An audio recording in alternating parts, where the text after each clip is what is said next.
Friends, સ્વાગત છે આપનું મારા રસોડાના કાઠિયાવાડી સ્વાદમાં। હું ભાવનાબેન રાઠોડ। આજે આપણે બનાવીશું વેજીટેબલથી ભરપૂર એકદમ નવા સ્વાદ સાથે મુઠિયા। ફ્રેન્ડ્સ, આ મુઠિયાનું ટેક્સચર તમે જોઈ શકો છો કેટલું સરસ આવેલું છે અને અંદર તમે જુઓ કે એકદમ સરસ જાળીદાર મુઠિયા તૈયાર થયેલા છે।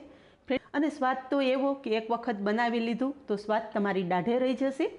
તો વિડીયો બિલકુલ સ્કીપ કર્યા વગર જોજો અને વિડીયો પસંદ આવે તો વિડીયોને લાઇક, શેર અને સબસ્ક્રાઈબ કરી પાસે રહેલું બેલ પ્રેસ કરો જેથી આવનારા નવા વિડીયો સૌથી પહેલાં આપને મળે। તો ચાલો બનાવીએ એકદમ નવા સ્વાદ સાથે વેજીટેબલથી ભરપૂર અને ઘઉંના લોટનો ઉપયોગ કરી અને નવા જ મુઠિયા। તો રેગ્યુલર મુઠિયાથી આ મુઠિયા એકદમ અલગ પડે છે, જેના માટે અહીંયા મેં 1 કપ તાજા લીલા વટાણા લીધા છે।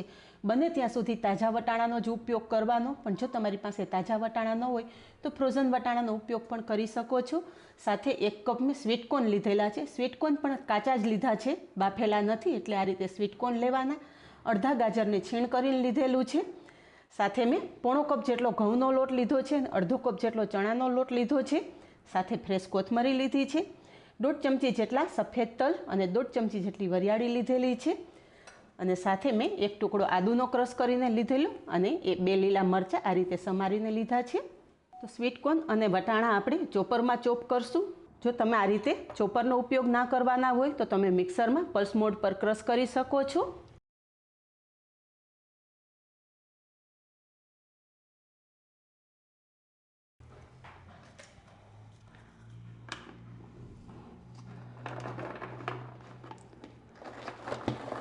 તો આ રીતે વટાણા અને સ્વીટકોર્ન બંને આપણે ક્રશ કરી લેશું।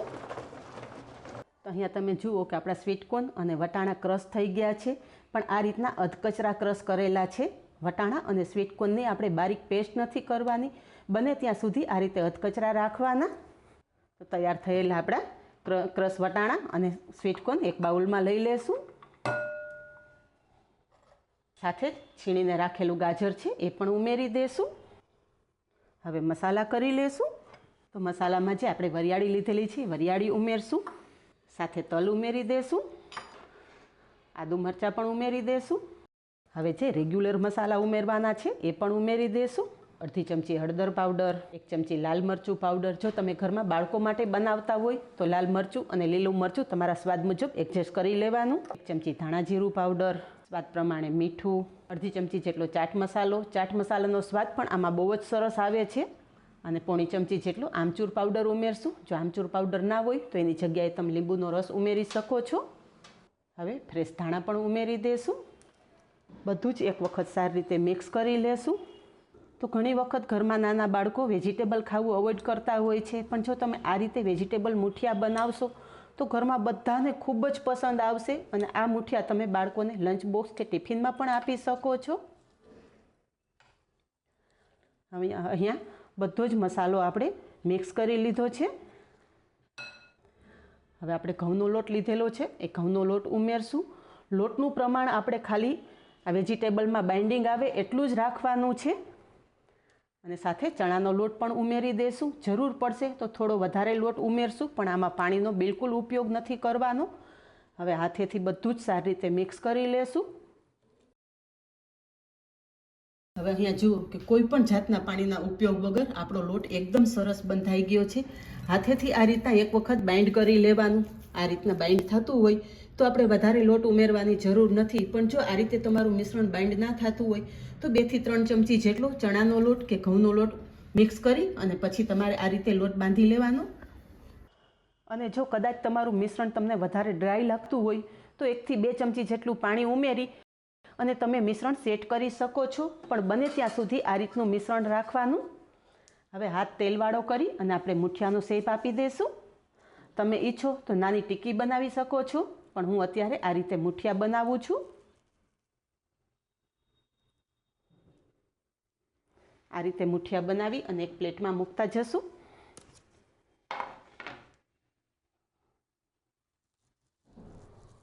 તો આજ સુધી ફ્રેન્ડ યુટ્યુબ ઉપર તમે અનેક મુઠિયાની રેસીપી જોઈ હશે, પણ આ રેસીપી આજ સુધી તમારી સાથે કોઈએ શેર નહીં કરી હોય। આ રીતે આપણે બધા જ મુઠિયા બનાવી લેશું। અહીંયા એકદમ કલરફુલ મુઠિયા તૈયાર થઈ ગયા છે।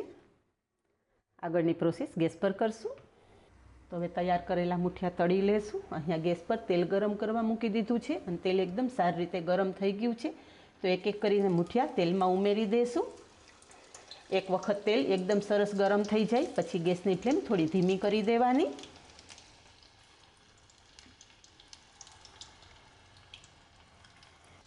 અને મુઠિયા તેલમાં નાખ્યા પછી તરત જ નથી પલટાવવાના. જો તમે તરત જ મુઠિયા પલટાવશો તો બધા જ વેજીટેબલ મુઠિયામાંથી અલગ થવા માંડશે. એટલે મુઠિયા થોડા તળાઈ પછી જ પલટાવશું.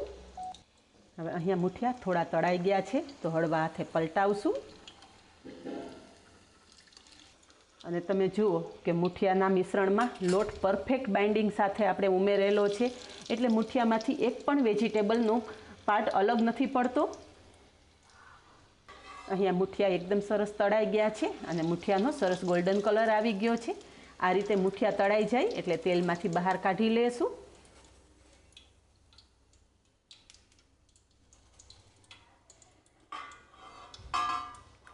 એક્સ્ટ્રા તેલ નિતારી અને આ રીતે કિચન પેપર ઉપર લઈ લેશું. અને આ રીતે જ બાકીના મુઠિયા પણ તળી લેશું. અહીંયા બધા જ મુઠિયા તળી અને તૈયાર છે.